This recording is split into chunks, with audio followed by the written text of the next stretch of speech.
Think we're live. Welcome everybody to another edition of Shimano School. My name is JP DeRose. I'm here with Brian Barrera, and we're going to be talking Lower Laguna Madre fishery in Texas. If you have not heard of Laguna Madre, you're missing out. So two things before we get started. One, my internet is down. So I am basically handcuffed right now, and I am stuck to using my phone. So if you see my hand jump in front of the screen, it's just because I'm controlling things from my phone tonight. The other thing is we're on Restream, so we are going live on both our YouTube channel and our Facebook channel for Shimano North America. If you guys can do me a favor, I'm going to have the comments up. Let me know where you're tuning in from. I see there's already 17, 18 of you climbing in here already. So on the side in the comment section, just let me know where you're chiming in from. We're going to be talking Lower Laguna Madre, Texas.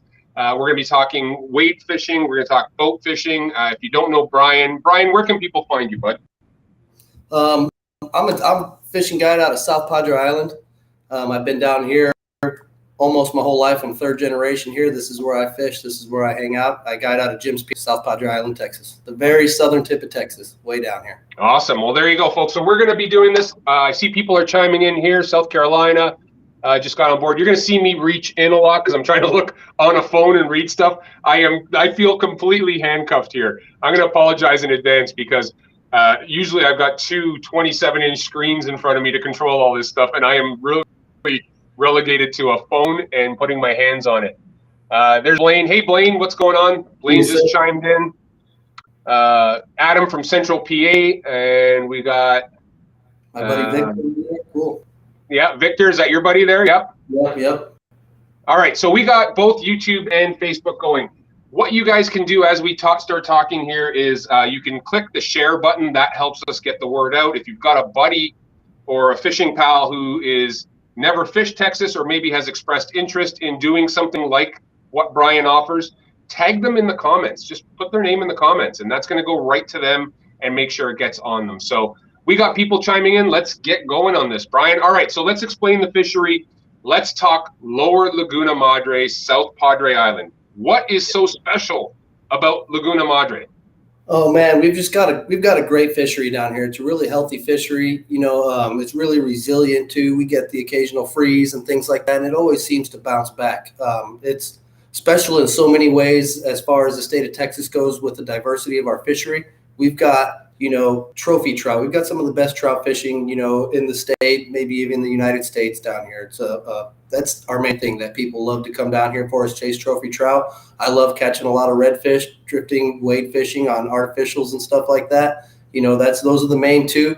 But one of the few special things about our fishery is that we've got a very good snook population, one of the only fishable snook populations in the state of Texas, as well as a very good tarpon fishery. I can guide for the juvenile tarpon year round, and we get the migrators and also the very big ones. And we've just got that mangrove snapper. It gets deep quick offshore, lots of inshore opportunities for us here, from wade fishing to getting off the boat. Now, something unique I've always known about Padre Island National Seashore, it is probably, I think it is the last largest undeveloped piece of waterfront property in the United States, is it not? Yes. Yep, it is. And it's great. All the way from up there, you get the North Padre Island, which is the Corpus Christi area, all the way down to the South Padre Island, which is where I'm at. And it's just an unbelievable fishery. Grass flats for miles, potholes, crystal clear water, margarita green water in some areas. It's just a great fishery to come down, and it's very fisherman friendly too. You can hop off. There's still a lot of bank fishing areas where people can just walk off their truck and go wade fishing themselves with their kid or whatever, and lots of places, docks and piers. There's just lots of opportunities for the fishermen, whether it's on a boat or it's wade fishing. Okay, so let's start talking about the Laguna Madre itself. Now, there's a bunch of inlets connecting it directly to the Gulf of Mexico, correct? So what is it? Why is this such a good fishery? Is it a nursery? It's got abounds with bait? Is it, migratory fish? What's the deal with this water? Definitely. It's one of few hyper-saline water systems down here. So with that being, that's basically nutrients and things in the water that, help replenish everything. the grass is probably the main thing. I've got tons of friends in Florida that are running low on grass right now, and that started the downfall of a fishery. The grass here that we have is very resilient. It goes and comes. There's a ton of it, and that creates better opportunities for the bait fish and the other fish to hang out there. The indicator species, which are the things like the pinfish, the mullet, ladyfish, things like that. And in turn, you've got the predator fish, which is the speckled trout, the redfish, the snook, the tarpon, things like that. And when you've got so much food for those fish and you've got warm weather year round, it's a good growing season. It's all a growing season basically for the fish, and everything that they do down here revolves around, them getting bigger, getting healthier. And there's just a lot of them. It's a very healthy fish population, not only big fish, but fish in general. All right. So now for someone wondering timing to go down there, obviously I know there's, the fall is what? Your big drum, your bull reds are running in the fall. And what about your tarpon? Give me a timeline from January to December, what people can expect. For December, you said? From January, December, as the year progresses. Perfect. Yeah, let's talk about what ships. So in January, I'll rotate on things throughout the year. January, February, we start, I'm still doing some of the snook fishing. I start transferring into chasing the really big trout. February and March is when the trout tend to spawn, and they'll be, they'll have a lot more weight on them. That's, I always tell my clients mid-February until the end of March, if you catch the new moon or the full moon, is your best chance to really stick a true 10-pound plus speckled trout. And so that's what I'm doing. Of course, when we're chasing those trout and whatnot, we always come across the redfish. I do run a lot of redfish charters as well during that time because the water is cooler and it's very good for artificial lures, during that time of the year in the cooler months. The redfish will school up. You can get on them pretty good. The trout will get in some good areas. And, lots of times during those months, it still is warm enough to hop in the water and wade fish. Most of the time we'll be in waders and stuff like that when I do wade fish, which is not that often during the really cold weather, but there is some sickos out there that I know that are doing it. And so, that's really good fishing. That's the best time for the trophy trout, and then, once March, April, May comes around, we're kind of just catching, keeper trout, the occasional very big trout, and a lot of redfish, running a lot of redfish charters. And then once May and June comes, it gets really good for the wade fishing, the wet wading, hop just in your shorts and your boots, and you take your rod and your pocket full of lures or your lure bag and get out there and you can get some really good action doing that. At that time of the year, I start getting booked with a lot of the big migratory tarpon trips. Our fish will move in from June and they will stay here until November, sometimes later. And I'll be tarpon fishing 5 days a week during that time of year. Luckily, if I get booked, I still run a lot of doubles and stuff. I'll come in and I'll go out and run an afternoon charter for redfish and trout, or I'll go out and try to catch some snook and things like that. And then once we get into fall, which is my favorite time of fishing, we start to get October. I always say September is the best time of the year because you can do everything in September. You can get those tarpon. You can go and get the redfish and the trout on the flats via boat or wade fishing. The king fishing is really good that time of year. Lots of the jetty and the inlet fishing is just real alive. You've got the mullet run happening. And September, it's just really good. And then October flows through. You start to get the redfish run. And October, November, it's just redfish are doing really good. The redfish run is happening and everybody's whacking good redfish. You're starting to get the big trout in, and we'll be doing some of that.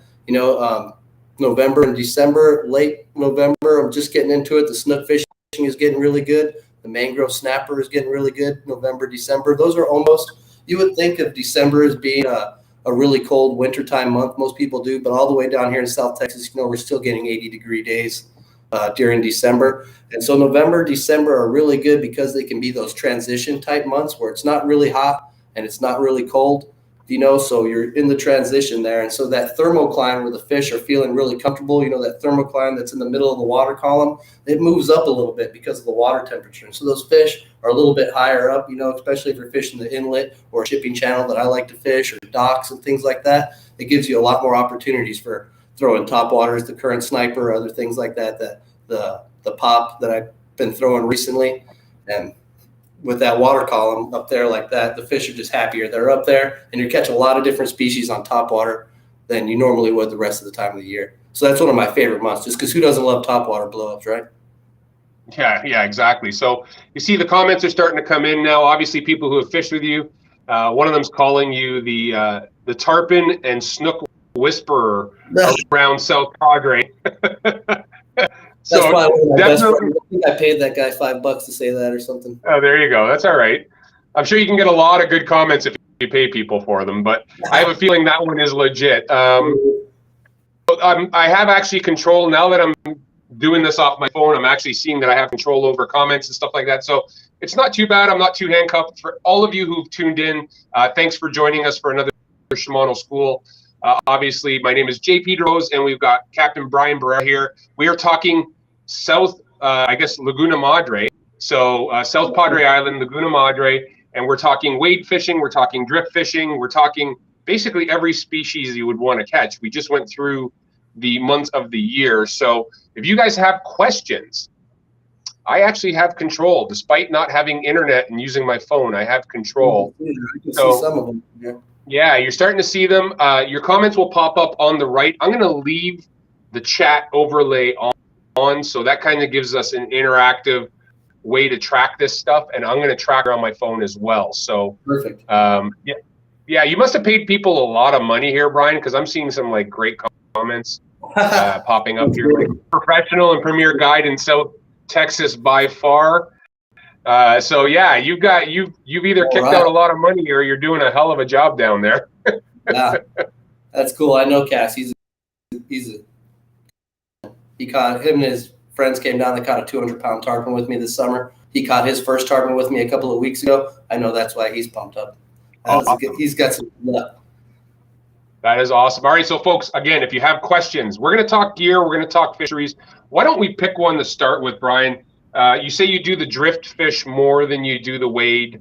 So I do. Let's start with the drift fish. What's the drift fishing all about? Explain it to someone who's never done it before.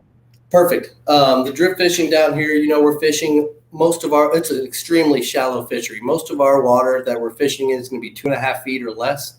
That's what we're fishing in 90% of the time. If we're trying to catch, a bunch of keeper trout for somebody that wants to eat some or something, we might fish a little bit deeper. But for the most part, we're fishing the shallower stuff, especially if you're chasing the trophy fish.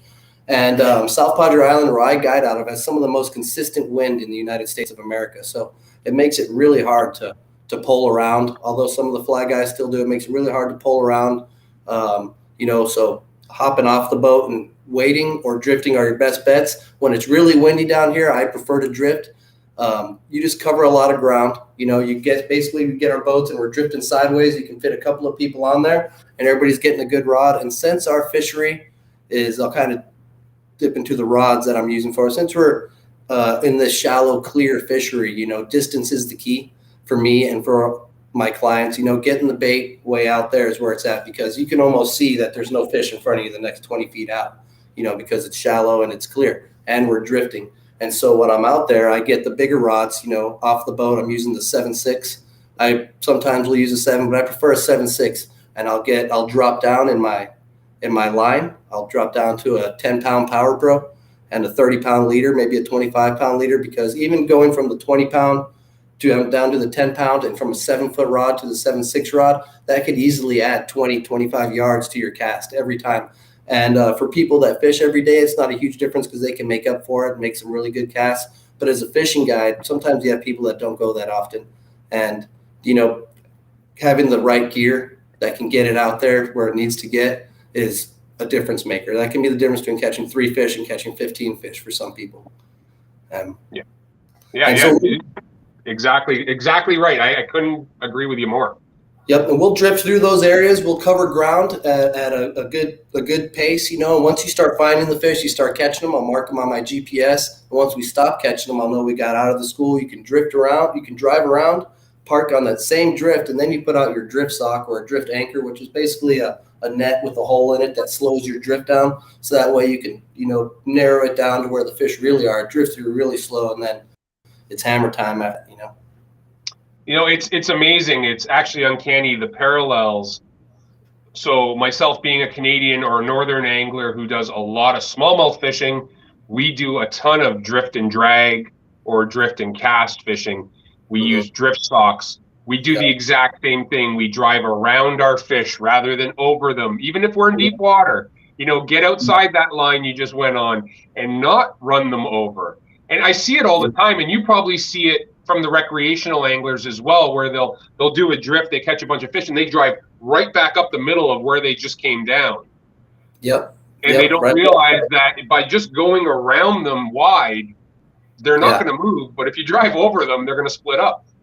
Yeah. If you drive straight through them, then the guy next to you and the guy next to you over here are the guys who are going to be catching them because they're going to push out. Because if those fish are in a shallow fishery, if they don't move, they're going to get hit, So they've got to get out of the way and taking a big wide circle around like that, turning off your motor, drifting into it real quietly, no loud, crazy music or anything. All that kinds of stuff helps in such a shallow, clear fishery that we're doing here. Yeah, and I love the fact that you guys are talking about 10-pound braid. So my average setup here for smallmouth, I use a lot of 5-pound Power Pro. I'll use 7 to 7'6" rods, and all my spinning setups have either 5, 8, or 10-pound Power Pro, and 10 is as heavy as I will ever go on a spinning rod because, like you mentioned, the casting distance. I think people fail to realize that 10-pound has 2-pound diameter. 10 versus pound, 2 pound diameter. And compared to the 30 that I use sometimes while I'm snook fishing, or if I'm live baiting big snook or something, I'll use a 30. And you can't get the distance on it like you can when we're technical fishing with this 7.6 rod, bombing it with the 2500, Stratic 10-pound braid, bombing it out there, getting it as far as you can, because if they can see you, you can see them, they can see you lots of the time. And lots of us are on boats, towers, standing up tall, trying to see them from real far, and they get spooky. They get spooky. Redfish, most people think, I am guilty of it myself, growing up thinking the redfish were pretty dumb, but they'll humble you sometimes. Once you get on that tower and you can actually see them, you start seeing them turn down your baits. And I've always thought a redfish, would eat anything, and so you like to get that distance. You like to get it far away from you, especially if you're on a boat that's got some hull slap or making a little bit of noise. If you're wade fishing and you hop off, I'll downsize to the shorter rods and stuff just to make it easy to work around me while I'm fishing. And you're a lot quieter. You don't have to get as much distance because you're sneaking up on the fish while you're wade fishing, which is one of the main reasons why a lot of people love to do it. And once you get on them while wade fishing, you can clean house pretty quick too. Yeah, absolutely. That's why a lot of guys prefer wade fishing down here to drift fishing. Yeah, so Blaine's got a question here, and it's a good one, and we do the same thing here. So when you're drift fishing, do you shut off the electronics to be more stealthy in the shallower water? I turn off everything I can except for my GPS. I don't turn that off. I can understand why. When I'm in the bay, I don't. I just keep it on. But when I'm drift fishing for tarpon, drifting through the spots, and I see the tarpon rolling there around me, I turn everything off. I turn, everything off as much as I can. If I know the fish are there, if I'm still looking for the tarpon and stuff, I'll use the side imaging. If I know them and they're just all around me, I turn as much stuff off as I can. And I just drift through them because they can hear certain things down there. And in the flats, I should probably look to turning off all of my stuff on the really slow days, but for the most part, I don't have too much of an issue drifting with the equipment. Yeah, my big thing for shallow water, and I fish smallmouth in like a foot of water sometimes. Yeah. And our water, you talk clear water, our water is, I could see the bottom in 40 feet of water sometimes. Wow. So it's tap water. And what I'll do is I'll just hit power button on my hummingbirds and I will shut off the sonar. Yeah. So I'll leave, like you said, the GPS is running. Everything that I need to be running stays running, and then I will shut the pinging off of the transducer, which people don't realize how much noise underwater a transducer clicking actually makes. So yeah, Blaine, great question. Appreciate that. We do have one of our mutual friends just when I'm running that trolling motor, that'll make a little bit of noise too. But I've noticed with the trolling motor, if you don't stop it, you just keep going, they don't notice it. They notice when you stop it. They feel it. They hear it, whatever it is. I'll be cruising and I'll just cruise right past the tarpon, see it there. I'll try to catch it or cast at it really quick and I'll spook it, of course. But they're just fine. And the redfish will be just fine too a lot with the trolling motor. It's just a matter if I stop it, then they hear it. They like the consistent stuff. It's the on off, right? It is exactly like put it on Maybe they build a autopilot, put or it something. low, whatever you got to do. But yeah, when you click on off, or I find with the Ultrex is if you run an Ultrex or a Tarova, the motor steering a lot will oftentimes, signal or give the fish a warning. But I just want to say hi to Tommy. I haven't seen Tommy in a couple of years actually since COVID. So Tommy, I hope you're doing well, bud. Good seeing you on here checking this out. Yep, we just fished with Tommy a couple days ago. Oh, did you? Nice. Yeah, Dude, I'm so looking forward to starting to travel again. I mean, I've been away. I was in Arkansas once, in Panama once in the last 2 years. Yeah. And for the last 6 years, I've probably been on a plane twice a month. And it's been a really big change. And I know for a lot of people in tourism areas like yourself, South Padre, I mean, thankfully a lot of people in Texas. They just did USA Today just did an article on it. And South Padre Island is the second fastest growing fishing city in the United States. And I don't know how much I like that. And I don't know how much I don't like it. I'm going to roll with it, and we're going to see what happens. Well, you got to like it for the business.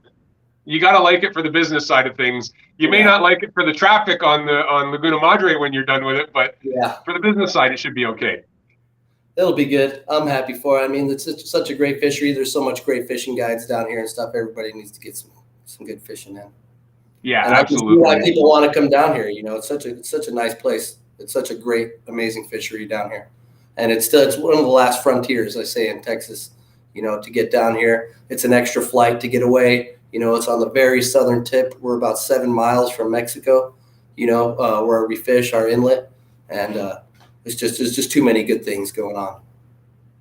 Right, and so for people who want to travel down to South Texas, South Padre Island, I guess connections from either San Antonio, Houston, any of the major internationals that you would fly to in Texas, and then a short, hour flight kind of thing? It's about a 50-minute flight to get down to Harlingen and maybe Brownsville, and then it's only about a 30-40-minute drive from there to get to where I'm at. And Brownsville still has an airport? It's been many years since Brownsville has an airport, and that's a small one. That's definitely a small one. And Harlingen has a small airport as well, and so does McAllen. So there's 3 of them down here that are within an hour drive. And you're about 3-hour drive to Corpus? About a 3-hour drive to Corpus, about a 6-hour drive to Houston. Yeah, I've done. I wouldn't recommend the drive from Houston down to South Padre, but the drive from Corpus isn't all that bad. Not too bad at all. I got some fish heads though, guys that are sickos that come down. They come down from Houston all the way. They come down from Dallas. There a lot of people want to knock that snook off the bucket list, and then we give. I love the fact that you guys have snook now. I mean, growing up, snook were unicorns and tarpon were unicorns, and our buddy Paul Powis just tuned in. He said, "Sorry, I'm late." He's in the Dominican. I don't know how many billfish they raised the other day, and he was eating fresh tuna. So it's okay, Paulie, you're forgiven. Yeah, we won't feel too bad for him, I guess. Yeah, exactly. So let's talk about the tarpon and the snook in this fishery. As I said, growing up, unicorns. Yes. You were telling me earlier that you're actually putting some decent numbers up. Yes, sir. Yes, sir. I've boated well over 50 tarpon this year. 3 of them were over 200. A lot of 100-plus pound fish, which is very good numbers for South Texas. Some of the old schoolers were probably killing that number back in the days.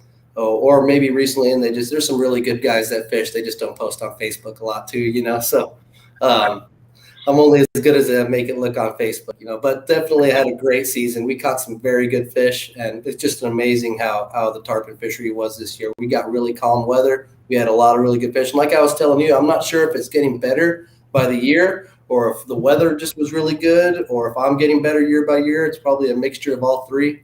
But I used to really suck at tarpon fishing back in the days, and then I'll have days during the year this year that makes me think that I've got to take it all the way back to the very beginning again. That's what tarpon will do to you. They'll break your spirits before they lift them up. That's for sure. Yeah, absolutely. So let's talk a bit. You talked about drift fishing. You talked about using 7'6" rods, 10-pound braid, obviously 2,500 size spinning reels. What power and action are you looking for, and what baits are you throwing? Because, the baits are going to determine essentially what rod you're going to use, right? Mm-hmm. And what species are we talking about? What we're doing? Or whatever. If you were, let's say you're doing the redfish and trout kind of Okay. thing that goes on all year round almost for you I've got guys. What's your setup? My general combos, I've got a bunch of them sitting right here. I've got my personal. See if I don't cause a collapse here. Got that. And You don't have a fan on, do you? no, I turned it off on purpose. Smart. Because I knew that I would be the guy to whack it in the ceiling. So I tell you what, I've been throwing the Terramar XX for over a year now. They sent me some to do a photo shoot with, and I fell in love with them. I love them. I was using the E6X for a long time, and I kind of put the E6X back into the garage. I've been throwing these Terramars. My main combo that I'll use, or that my clients are using, is this XX right here, and this is going to be a 7.6, like I said. And I'll keep it on this Stratic 2500. And this is a fast action, medium power rod. Yep. Which is perfect for trying to sit up without knocking it down, which is perfect for throwing jigs. I throw a lot of 1/4 ounce jigs, jig heads, to 1/8 ounce jig heads. It's got the right bend in the rod. It's really good for throwing those. Sometimes I'll throw a lot of popping corks as well. And I've got one, I think it's this one right here. This is the same Terramar. I'll be throwing the popping corks, and I'll drop down to the 6-footer or something a little bit more stiff, so that way I can pop those corks really good, because that's the sound that attracts those speckled trout. So when I'm drifting with jigs, more experienced fishermen, I'm throwing that fast action Terramar. And beginners or people that just want some fish to take home for dinner that aren't super experienced, putting them on that Terramar XX and a 6-foot. It's a little bit heavier action with the popping corks. That way I can get some good pops on it. And then sometimes I'll get people that have told me they've never fished before, or it's a 6-year-old kid. And I'm like, okay, do I want to give the beginner who's never fished and the 6-year-old my Terramar XX with the Stratic 2500 brand new out of the box? No, sir. So that's when the good old Talavera comes into play. And I use a lot of these Talaveras right here. This is basically a popping cork or a meat chunking kind of rod. I've got my bottom rig on it right now. I still got the plastic on it. And I've got this one paired up with the Spiros 3000. Those new, smaller Spiros, I really like those. Those have been pretty good. I use a lot of the Nausies as well for beginner clients or ones that are younger, as well as wade fishing. When I go wade fishing, I don't necessarily like to take my best gear. My personal rod is the Terramar XX with a Stella on it. There's no way I'm gonna go wade fishing with them, because I'm a dunker personally. I'm the kind of guy that gets super hyped up on a freaking 19-inch fish, and I got it under my rod, and I'm like this, and they take a picture of me and my whole reel's under the water, and all my friends are making fun of me. I'm that guy sometimes. So I'll use the GLF a lot when I'm wade fishing. I just got a classic top water here. I'll throw the GLF, which is not the most expensive. It's not the cheapest. It's a very quality rod. I've caught plenty of very big fish on these right here, and it comes in the 6.6, which is this one that I'm holding right here. This is a medium action fast. This is my typical wade fishing rod for myself or my clients that I use, just because I'm not afraid it can take a beating, and still keep on going. I come home and I rinse it off, and it's good. And I use like I was talking about, I'll downsize in the rods. As far as length go, when I'm wade fishing, just because when you're trying to land a fish, it can be kind of hard, and you might be high sticking a fish, you might end up breaking it, or you're dunking them in the water. It's just kind of hard to work around. So I prefer to use those shorter ones, and sometimes I'll even do it. Oh, here it is. Sometimes I'll even do it on the bait caster. And this is the GLF. This will be a 7-foot that I've got right here, and this is just paired up with the SLX. And I've got the Orca Pop on there. The top water bite has just been awesome lately. It's been hard. I think I've had the Pop tight on there for like 5 trips already. I haven't taken that one off. So the GLF rods. I'm sorry? The GLF rods. I remember them. They were introduced a few years back, really specifically designed for that Texas fishery, were they not? Yes, sir. That's what one of the things that they're designed for, especially for the wade fishing. The GLF has a lot. That's what I got sent a couple down. We did a wade fishing shoot on them. They worked out perfectly. They asked me for some info back on them, and I have pretty much all good things to say about them. They've got good action. They sell good at the tackle shops. We've got our local tackle shops here that they carry a lot of those, and they're pushing them through. I see them, a lot of them on the back of people's trucks and stuff and their boats while driving down the road. It's pretty cool. And it's a cool looking rod. It looks really nice, so it's easy to spot. I can see those. Yeah, you know it is. Yeah, you know what it is when you see it for sure. Yeah, and I'm in love with the Terramar, so I can spot those from a mile away too when I see people cruising with them. So, okay, so let me ask you this, because I know, having grown up in North Padre and spending so much time in there, I know Texans have an aversion to spinning reels, or as my Texas buddies call them, fairy ones. They love low-profile bait casting. No matter what they're doing, Texans love low-profile bait casting, which is why I saw you there with a GLF with an SLX on it. What is it with? Same. This is one of my other wade fishing setups that I use right here. This is the Tranks, and which is an awesome. I love the Tranks. I've got the 200 Tranks, and I've got the 400 Tranks that I use for tarpon and deep dropping and stuff. Not deep dropping, but tarpon and dropping for snapper and things like that. This one right here, I go out and hammer fish all day with this. I use this top water a lot with it.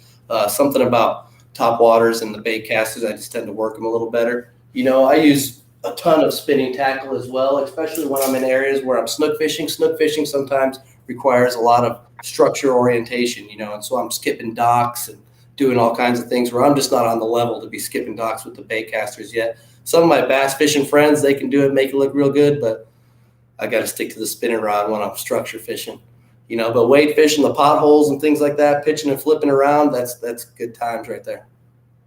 And a thing I could say about spinning versus casting, back in the day, I think more so when spinning reels didn't have the torque or the power that casting was traditionally associated with. Yep. It's not really true anymore, is it? I mean, you've got more drag on any given one of our spinning reels, including a 2500 Stratic, than you can get out of any SLX, out of that 200 Tranks, any of those reels. People have to realize there's more stopping power in a spinning reel than there is in a low profile casting. Yeah, and I crank down the drag on them quite often, and I put them to the test, and I love the way that the spinning reels are nowadays compared to what they used to be and compared to the bait cast. When I used to have people that would go snapper fishing, and all they would use was a bait cast reel to get, because when you're snapper fishing in those wrecks, the first 10 feet is crucial. You got to get that fish up the first 10 feet like that, or you're done, or he's going to get you, he's going to pop you off, And so they would do the bait casters and crank them on up with that, Now it's different, people are doing different things. I actually have two of mine set up right here. I have, this is one that I use right here. This is a mega right here. This is awesome. This is the Grappler type slow J. I've got it, with a slow jig on it right here that I drop down for smaller amberjack and things like that. And I've got my Tranks 400 on this one. I catch a lot of big ones with that right there. And that's for, the jigging and stuff like that with this big one here if I want to use the big one. But, the one I use mostly is going to be the Tribala PX right here. And I've got that on my 5000 Stratic, I've got just a bottom red snapper rig on that right there. And this is a short rod here. I think this is like a 6'2" or 6'6", and 6'3". And this is a great one for jigging. This is my personal favorite right here. But it just depends. I feel like I get really good. I can get those fish up off the bottom with that 5K. If I've got the drag down on it and I've got heavy enough leader line, I can do it. I can get them up just as good as some of the bait casting low profile. Actually, probably better, Brian. I mean, the 5000 Stratic is going to have 24 pounds of drag, I believe, off the top of my head. And your Tranks, if it is the high-speed Tranks, the HG, I think it's only 18 pounds of drag. So technically, your Stratic 5000 has more drag than the Tranks. Now, the torque being the question in between the two, but I don't think you suffer either way. I mean, I use a Tranks 400 for Cubera snapper and rooster fish in Panama and yellowfin tuna, so they can handle it. Yeah. It's more so you got to worry more about the actual structure and stopping the fish, like you mentioned, right? Getting them out of that stuff. Yep. That's just like I always tell them, the first 10 feet are crucial. They're going to make a second big run also, lots of those fish. So you want to have a rod that's got some bend that you can really put the lean on, that's not going to blow out on you or snap or anything. And you still want to make sure that you're not going to fight that fish for a very long time because the shark just might come and get one from you, you know? Right. All right. So I saw you had plugs. I've seen a lot of people talk about current sniper. Which, for those who don't know, Colt Sniper has become current sniper. Yes, sir. What are you guys doing with current sniper? I'm a huge fan of the jerkbait and the twitch. What are you guys using? I use the high pitch floating. You know, mainly I'm using the 110 millimeter. Is what I like. You know, there's a smaller one that my girlfriend likes. She caught an amazing trout on the. Let me trying to think the color. It was white bait is the color, and it was the high pitch floating. You know, current sniper. She caught a trout on it that was about 31 inches, over 10 pounds easily. It was just a monster, and that's when we were first trying them out. And ever since then, they've stuck. And I tell you what, I catch a lot of redfish on them. They hold up really well. And this time of the year, the transition month, like I was telling you about, is very good mangrove snapper fishing on top water. It's my favorite thing to do this time of year just because you don't get to go out and catch big I mean, we're talking, you know, anywhere from 3 to 8, 9 pound mangrove snapper on top water in, you know, 45 feet of water. They come up with that thermocline. They're chasing bait. They love to sandwich things against barges and stuff like that. So if you can tuck it into the corner of a barge, make some noise and get them angry, these fish are just exploding viciously on the current sniper, you know, big, small, whichever size. And, you know, we're doing a lot of snook on it as well. It's just, are you changing your setup though? So I know you're using, so when you're throwing jigs, you're throwing 7'6". What rod do you like to throw your plugs on? I prefer a bait caster unless I'm really trying to do some stuff. I'll just put it on my basic 7-foot Terramar and I'll fling it out there. You know, I won't do the 7.6 when I'm fishing areas like the docks and things like that, just because sometimes I got to get in there to either get a snag out that I get in or just working around tight structure where I got to set the hook up and there might be something on top of me. You know, I'm using the bait caster most of the time. If I know the fish have been tight into the structure, I'll get the spinning rod. I'll skip some baits in there. They'll skip a little bit in there. You know, you can get them in there pretty good. It's a very castable bait. You know, it flies straight. It doesn't, you know, whirl around on you a lot. And it just makes you really good. Sometimes I'll switch to the silent. You know, there's a high pitch and there's a silent one. Sometimes on the calmest days, I'll switch to the silent one. Or if I see a bunch of redfish in some really skinny water, I'll switch to the silent one as well. But for the most part, I'm chunking that high pitch one out there. It's the 110 or the 90 millimeter. And the 110 is like, let me see. I got a box here. Well, you can see here your Cass is saying the same thing. 90 mil, go to. Yeah, Cass throws it a lot. He went on a guide trip with me a while back, and we caught a bunch of snook on him. And he's been those. He showed up the next time, rigged up, Stratic 3000 Terramar XX. And, you know, some current snipers tied on, ready to rock and roll. I was like, awesome. We get to pop off someone else's lures today. You know, it's going to be good. So. Here's a question from Matthew, actually. He's asking about what size leader are you using? I don't know if he's saying on your rigs or your jigs or your gigs. So on my jigs, if I'm dropping down jigs into the snapper area, I'll be using 40-pound leader. 40-pound is what I use. If I'm using size leader on my jigs for like my rods out in the bay and stuff like that, I'm using 25 to 30 depending on what I'm doing. If I'm in the bay for redfish and trout, anything from 20 to 30 will work. I tend to use 25 to 30 just because as a fishing guy I don't have to retie every 3 fish or something like that, you know, but you'd like to get away with as light as you can. When I'm snook fishing, I always go with 40 unless I'm live baiting. I'll go with 50 or 60.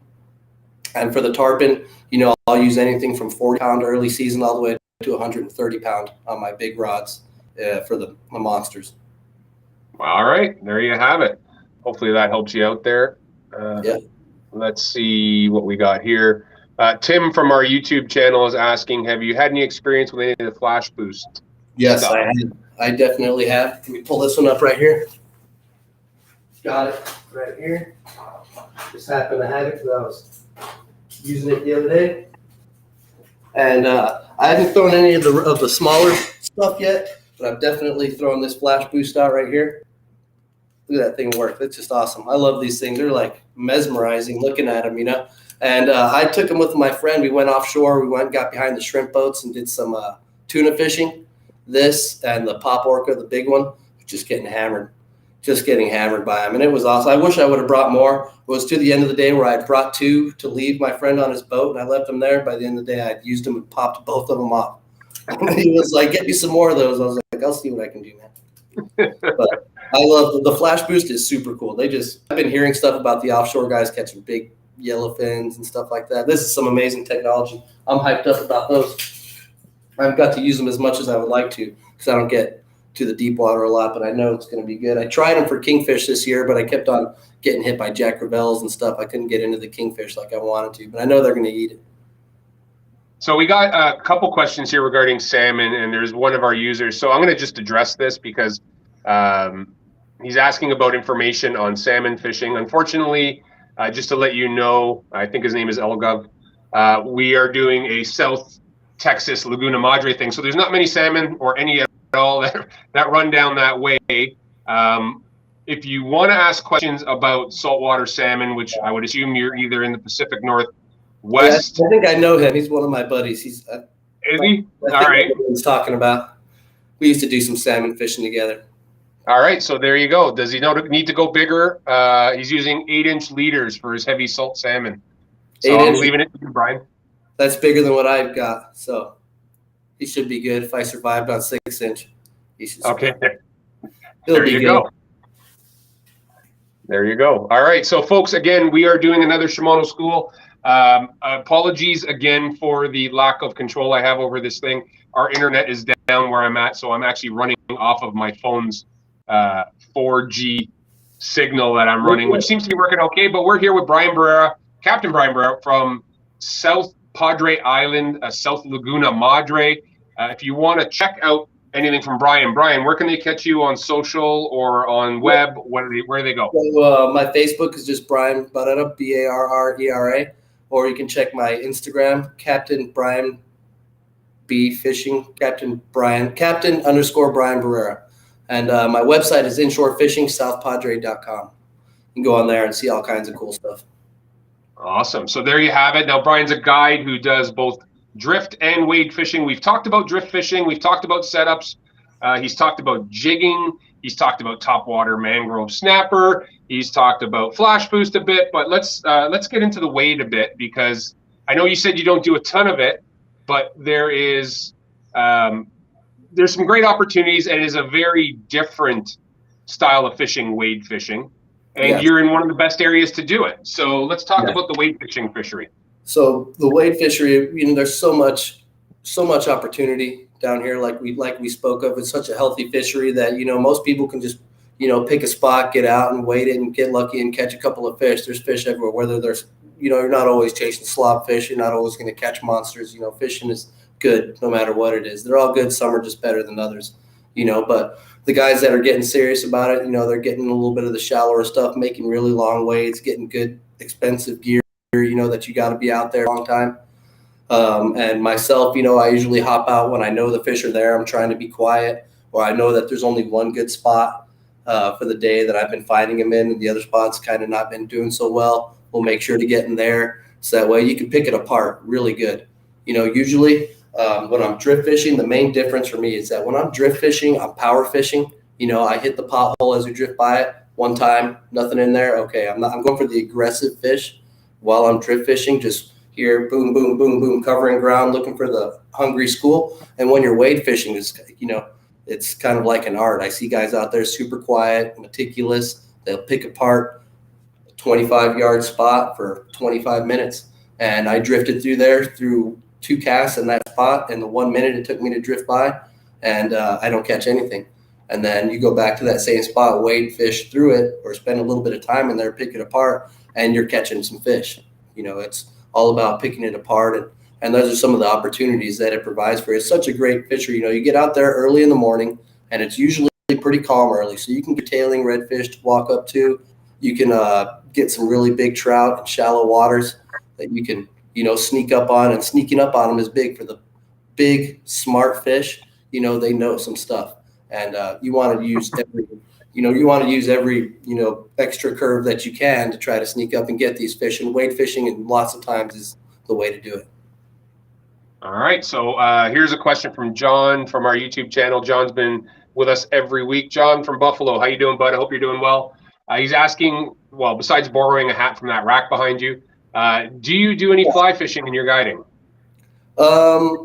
I don't personally do too much fly fishing. I do take clients to fly fish.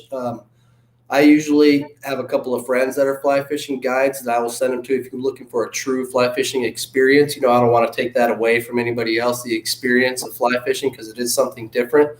But I always say, if you can't get a trip with that guy or you really want to go with me, I can get you the shots. I can get you the shots at him, especially the tarpon.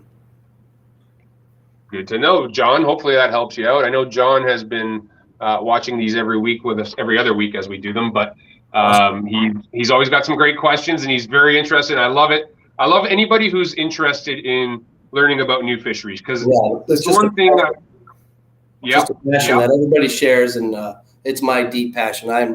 It's my true passion. I love fishing. I've done so much to try to get good at it and survive at it, my job, and it's awesome seeing other people who feel the same way, like-minded people within the fishing community or through the Shimano pro staff crew and the employees and just everybody in general that's involved with, the passion of fishing. It's the greatest sport out there, and I love it. Yeah, and it's the whole reason we've been running these for a couple of years now, is just to educate and help people really experience the vastness of the world of fishing. I mean, fishing is you've got everybody who kind of stands into their home area. And, for me, I'm a northern Clearwater freshwater fisherman by trade. Yourself, you're a shallow saltwater fisherman by trade, but fishing is fishing, and there's so much to experience. These stories, I've been watching them all, and all the guys that come on here, Ed Zayak and the other guys, I've grown up watching a lot of these guys fish. I've learned a ton picking their brains, and just to be on the same show as some of these guys is pretty amazing to me. I'm hyped up just about that in general. Always got some good people on, and it's just amazing to see how people are doing different stuff in different fisheries and different areas, how someone can be so passionate about their fishery and their fish, that they love. And I'm like, well, I thought mine was the best one. But, it's what everybody thinks in their own, it's what everybody feels, it's just what I think. It's not what it was. And that's a lot of what I've learned from watching a lot of these shows and stuff like that. Well, and there's another thing to be said about it, is that there's regional trends and techniques that sometimes become relied on a bit too much, right? Like every area I've ever gone, or every guide or angler I've ever talked to in specific areas, they have techniques and baits and setups that they rely on that are old hat for that area. But I mean, there is so many things you could take from what you do to Ed's area for snook, and Ed can take his snook fishing prowess and bring it to your area.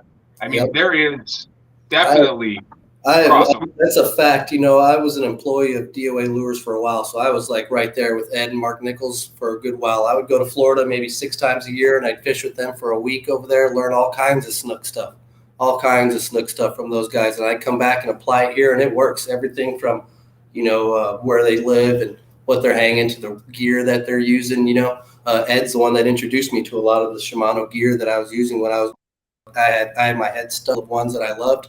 Started trying out some of his new stuff, and it was just amazing, and a lot of trout fishing tactics also from those guys. They used to catch a ton of huge trout over there in that Stewart area.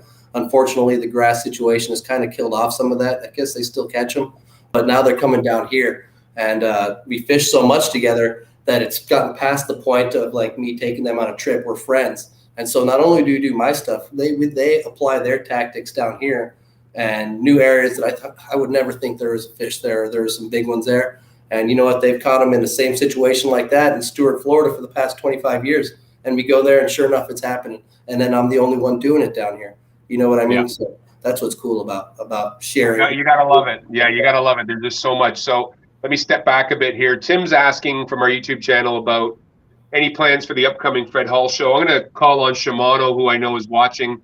Obviously, with COVID, Shimano's pulled out of a bunch of shows in the last few years, but they were at ICAST this year. They would be able to best answer, Tim, if they're going to be attending any of the Fred Hall shows. It seems as though shows are just starting to get rolling again, right? Like things are starting to happen. So yeah, optimistically, I'm going to say I hope so. I'm hoping so too. I love doing the shows and things like that. That's always good. good to hang out, talk fishing stores with people, buy all kinds of new random gear and random stuff, and he kind of always got cool beef jerkies and stuff at these shows. Always good to hang out with your boys. Well, you get to see friends from the industry. You get to see new gear. You get to talk fishing. And Shimano actually answered and said we're still determining our show plans for 2022. So no finite answer as to a yes or no, but you got to keep your fingers crossed and hope that there's everything to deal with Delta and with the COVID is remaining on the lower trend, and that things can get back to normal. That'd be awesome. Hopefully so. Hopefully so. The shows must go on. Yeah, exactly. All right. So again, folks, we are doing another Shimano School. We do this every 2 weeks, bi-weekly, on Tuesday nights at 8 p.m. Eastern Standard Time. These go directly to our Shimano YouTube and Facebook pages. And a cool thing about this, which if you haven't seen them, they live there. You can go on there and you can watch previous ones. So if you want to see Ed Zyak, the master of snook in that Florida area, on the Atlantic area, you can check out that one. There's some phenomenal information. If you want to see Carter Andrews, or you want to talk to any of the guys that we have talked to from freshwater or saltwater, we go back and forth every 2 weeks. It's a great resource. So what I suggest to people is to check that out. If you see a topic that you and your buddies like, tag your buddies in the comment. That'll end up bringing them directly to it.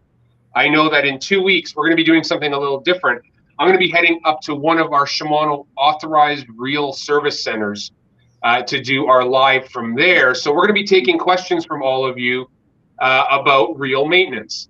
And if you have a question about changing a gear, or what to look for when servicing your reels, especially for you saltwater guys who fish in the harshest of environments that you can possibly fish in, I'm going to have 2 cameras set up. I'm going to go see Chris Giles, our Canadian tech. He runs our Canadian service center, and we're going to do a live from the Shimano reel repair center and warranty center. So that's going to be coming up in 2 weeks. That's going to be a good one for sure. Yeah, we always get a ton of questions about that. You talked about dunking your reels. Let's touch on that a bit. It happened. I was driving home. I fished with Tommy Thompson. I told you the other day, and we were driving back, and I grabbed my couple of combos, and I put them in the bed of the truck, and he's like, did you put your Stella in the bed of the truck? I was like, yeah, I've had it for 2 years. It's my workhorse, dude. Don't worry about it now. He's like, yeah. As soon as I put it in there, he's like, I can't believe that. And I was like, hey, man, I've been using it for a long time. It's a workhorse. I've dropped it a few times. This is my beater now, dude. But it's still kicking amazingly. It's crazy. Yeah. And again, the resource of having the warranty centers, people, I think, fail to realize that Shimano does have their own service centers. There's one on the West Coast, one on the East Coast. So I think there's one in South Carolina, one in California. Yep. You can send your reels in. If you want to get them maintained, maintenance, you know what they say about maintenance, right? Especially in saltwater, an ounce of prevention is worth a pound of cure when it comes to saltwater reels. And I think one of the big things we always talk about is how to properly clean your reels after. We see, and I've seen it hundreds of times, where you get back to the dock and guys have their rods and reels all lined up in the holders, and they hammer them with a hose, just forcing every bit of salt water right into every crack and crevice. Yeah. Brian, what's your maintenance program with your reels, being so harsh with salt? So basically line them up in a row and spray them down and flush salt water into all of them, like you just said. No, I'm just kidding. I like to clean them up as much as possible, and when I do clean them and spray them down, it's with a gentle mist. If I got my favorite ones, I'll take a little more care of them. I don't put them straight up and down, because one thing that I've noticed, and that is hard for people, like a cleaner told me about this, and it's just hard to imagine. And then once I thought about it, I was like, you're completely right. You have your rods sitting straight up, how mine are in the back, or just kind of cause something to fall there, but you got it sitting straight up, and you've got the braid on there, and that braid has water on it in it. It's got salt water in it, and eventually that line, if you keep them all sitting straight up and let them dry off like that, that water runs down to the bottom of the line and sits on your roller bearing, and that's a no-no. You can't do that. You got to spray off that bottom part of the braid. You got to spray off the braid, because even if you spray your reel real good, there's going to be water that finds its way down that braided line if it's sitting there, and will start getting on there, and it will start crusting up and stuff like that, especially if you're not using it every day. You set it in the garage for a month, and go and work, and then you get time to go fishing again. You go out, and all of a sudden, it's not looking so good.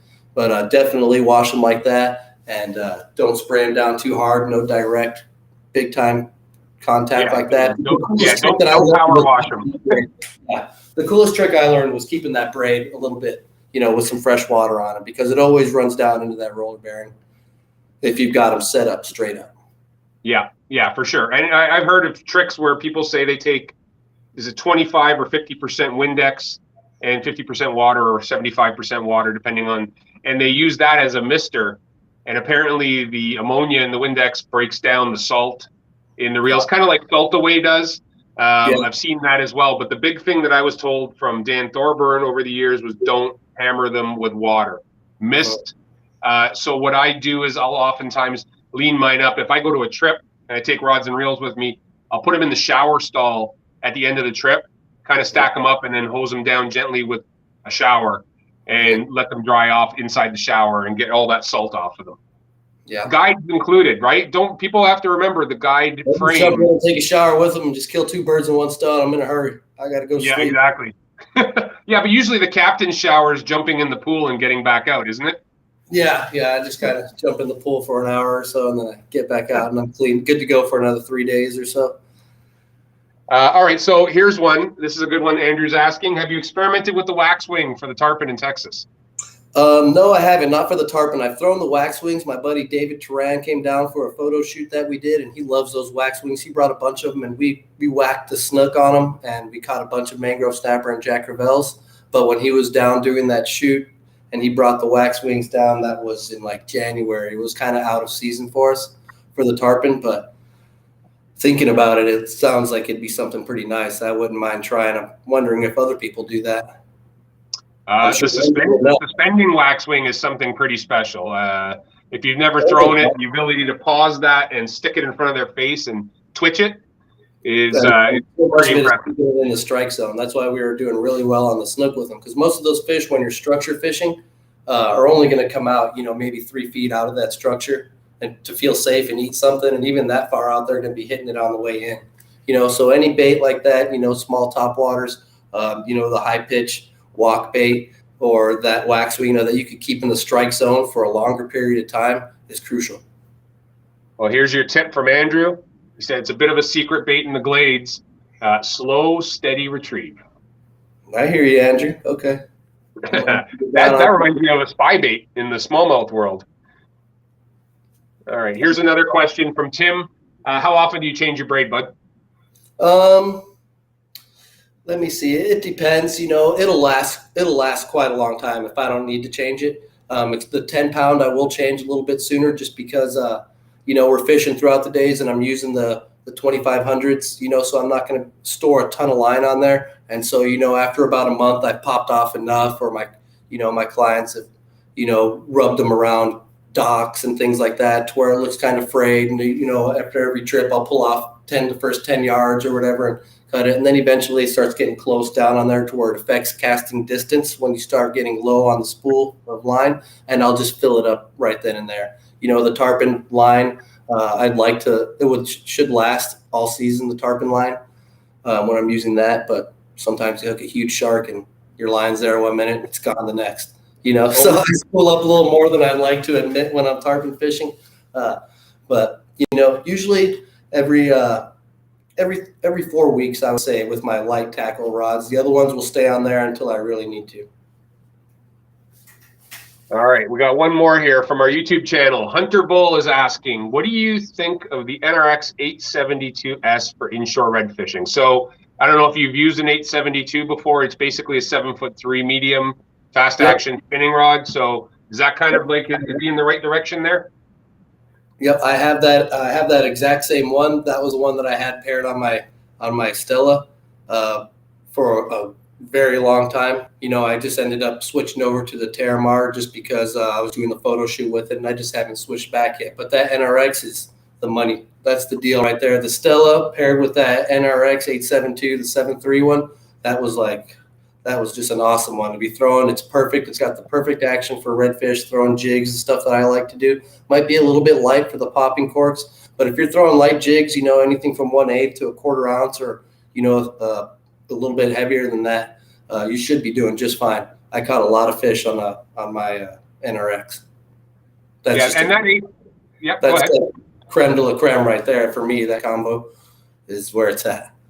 Yeah, and that 872 was actually designed for smallmouth fishing. So for anybody who's into the smallmouth fishing, like John, who watches from Buffalo, I'm sure he does some smallmouth fishing being on Lake Erie. Anybody who fishes smallmouth bass, your gear is directly perfect for the inshore fisheries that often happen in a lot of the saltwater areas, whether it is Charleston for redfish up in the creeks, or you're going to head to Laguna Madre and go visit Brian. You don't need to go overboard with it. The stuff that we throw for smallmouth, outside of maybe the finesse stuff for spy baits and drop shot, but all the stuff that we use for tube cracking and throwing swim baits and all those rods, anything that's medium power, fast action. Yep. Bring it. That's good to go. It is perfect. Yep. Those are good to go. So much of the stuff it's always quality gear, so you can reel in a redfish and a trout on pretty much whatever you want. But that smallmouth stuff that you're talking about, it transfers perfectly over. I take all of my same ones that I showed you. I had to cut a couple of worms off them because I was bass fishing with a buddy 2 days ago, and I just took my saltwater rods and I went bassing with them. And I was like, oops, I better cut this worm off of here before I, go on to talk about inshore fishing. So I'll just try all of my stuff, like everything that I have. I don't own much freshwater gear that I buy specifically for freshwater. It's just, I'm just going to take what I got and I'm going to use it, whether it's Texas rigging a worm with that 7-foot Terramar, or I'm throwing a swim bait, a light swim bait or a spinner bait with the 7.6 with the, more fast action. Yeah, it's uncanny the parallels between freshwater fishing and inshore saltwater fishing. Outside of the fact that if you tied any freshwater fish's tail to any saltwater fish's tail, the freshwater fish would probably end up without a spine because the saltwater fish are that much stronger. But in terms of bait sizes, in terms of presentations, in terms of working the baits, there's a massive parallel between the two fisheries. Yeah. Let's talk one last thing, because we've been talking for an hour and 2 minutes already, believe it or not, Brian. It goes by. It goes by. So let's talk speed in the reels. You mentioned that you really like using your 2500 size reels, and you got a lot of times you're using an SLX low profile bait caster or a Tranx 200. High speed gear ratio is a big thing for you guys, or are you looking for something a little lower? What's the big thing for saltwater? Most of the people I talk to use a high speed while drift fishing on the boat. The guys will go a little bit lower when they're wade fishing and stuff like that, because they're doing a little more finesse type stuff where they want it to be like that. But when we're drift fishing, we're trying to keep up with it at the same time. And the higher speed gear ratios is what I tend to lean more towards.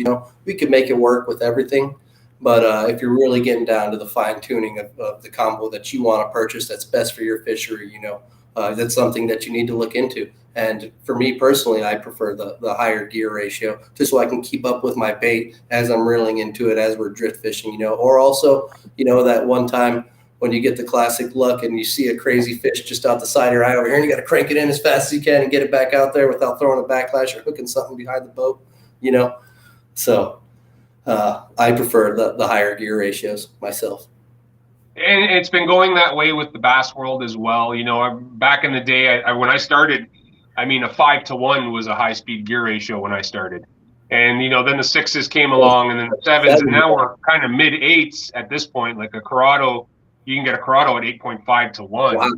Yeah. Right. Yeah, so I used the 7s for a while, with when I was burning crankbaits and stuff like that in freshwater. I had a bit of a freshwater background. I used to guide out on Falcon Lake and stuff when I was in college, and I would use the burners, like I call them a burner, but just the fast higher gear ratio type reel, to get them out of there. And then when I was Texas rigging and pitching into the trees and stuff like that, I was using the Corrados, because they've got the good power to get those fish out of that junk. And the thing about the Corrado, what made me, get back to the Corrado eventually, I tried all kinds of different things. But the way I did it, that I learned that the Corrado was the chosen one for me for bass fishing, was I could set the hook into a tree as hard as I could and not break it. Because sometimes those trees feel like fish. And I would set the hook as hard as I can, and it was not a fish. And then sometimes a old reel was shot or something, and I came across those Corrados, and myself and my clients, we get set to hook into anything, and they stay going, and those are awesome.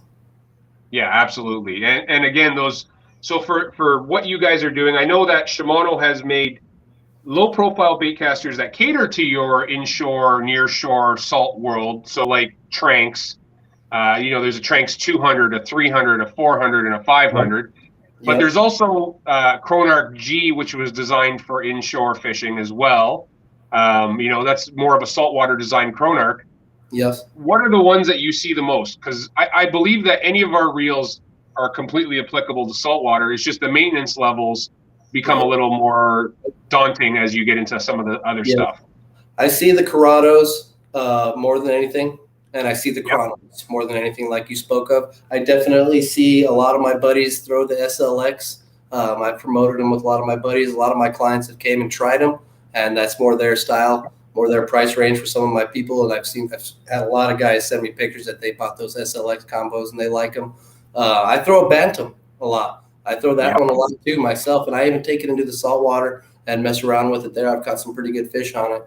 I see quite a few of those as well. They look really nice. I think that might be why some of the guys like to buy them too. They look awesome. They work really good. But I would have to say the Corrado and the Chronarch are the two that I see the most of. I'm starting to see a lot more of the Tranks, starting to flow in there with, some people starting to use the bait casting reel or snapper and stuff like that, and the wade fishing. I'm seeing a Trank start to flow into, but like I said, it's mostly the Corrados. Yeah, and here's a comment from Hunter again saying, new incarnation of the indestructible Corrados is the Bantam, being that, it's a core solid body on that bait caster. It was actually the first one that Shimano has ever introduced with that core solid body, meaning the frame, it goes all the way around. You got one there, I can tell. I got one right here, and that's the side right there. So if you show me the palming side there, Brian, give me the palming side, the other side. Yeah, and that goes all the way around. That frame goes all the way around, and it's called a core solid body. So Metanium, the new Metanium MGL, and that Bantam are the two core solid body in low profile from Shimano right now. Yep, and I've got this one, on my Terramar XX. This is the 6.9. Yeah, and I've got the classic, the 110 millimeter high pitch white bait current sniper on there. This one's ready to go out there and start whacking them tomorrow for my charter. This is what I've got tied on for my charter tomorrow. I've got the Talavera ready to go, and we're going to probably chunk a little bit of meat tomorrow, and that Talavera is just a perfect one for somebody just to give it heck. You know what I mean? It's a good rod. It's sturdy. They can beat it up if they want to, and I've got it on that Spheros that catches them good. So that's what I've got ready to rock for tomorrow, currently sitting next to me. And okay, so one last one, I guess. New spinning reels that have come out on the market. The latest release was the Spheros SW that has infinity drive. Saragossa SW was reintroduced last year with infinity drive. How much experience or how much success have you had with the new infinity drive on the Shimano spinning reels? Well, the Saragossa, that's the game changer for me this year. I was catching all my tarpon last year, on the Spheros. And this year I decided to get the Saragossas. I got 3 of the 10,000 Saragossas, and I've got it right here. And like I told you, I had the best tarpon here that I've had. And lots of that has to do with getting them in quicker, getting them in faster, getting the job done, getting back out to the spot to get them. This is a 10,000 Saragossa, and it's got 65-pound Power Pro. And I've got it on the Shimano Terramar Inshore series right here. This is an 8-foot rod. And 8-foot MH, is it the MH or the heavy or the double X? Which one is it? This is the double X. It's the double X, 8-foot, and I've got this one right here with 130-pound leader just for the hammer dogs that have been out there late season tarpon. And that's just what a reel. I mean, we've got so many big fish on those ones, and not to mention like the crazy sharks that would hit it and stuff like that. And that thing is still rocking. I'm completely impressed with the Saragossa. And then I switched, and through the bay, I started switching over to from my client reels. I was using a lot of the Nausies and the Stratics for my clients. And this year now I switched over to the Nausies, not to the Stratics and the Spheros the new Spheros, and I use those ones in the 3,000 size, and worked really good. Didn't miss a beat on the Spheros. This one's for you, bud. Someone's saying, hey. That's my buddy. This is his shirt company right here. There you go. All right. So, folks, I just want to take the time to thank all of you for joining us tonight. Obviously, thank you, Captain Brian. A great talk about the South Laguna Madre, South Padre Island fishery. If you guys are interested in looking up the fishery or checking out Brian, again, Brian, one more time, where do they find you on social media and how do they get to your website? Brian Barrera, Barrera, is going to be on Facebook. Captain_Brian Barrera is going to be my Instagram. You can check out the website. Inshore Fishing, South. All right. Folks, again, thanks very much for joining us for another Shimano School. We're going to wrap this one up. I think I might have lost Brian here. He looks frozen, but I think I can hear him. Perfect. So we're going to wrap this up, folks. Thanks again for joining us. We hope everybody's staying safe. Join us again in 2 weeks' time. So it won't be next Tuesday, the Tuesday after, where we're going to be doing real maintenance and talking with one of Shimano's real warranty and real repair serviceman, Chris Giles. So I hope everybody stays well. Thanks again for joining us. Brian, thanks for your time, bud. Super appreciate it. Thank you very much. I appreciate the opportunity, guys, so much. All right, folks. Well, I hope everybody does well, and I'm going to try to figure out how to shut this thing off. I got it. All right. Everybody be good. We'll talk.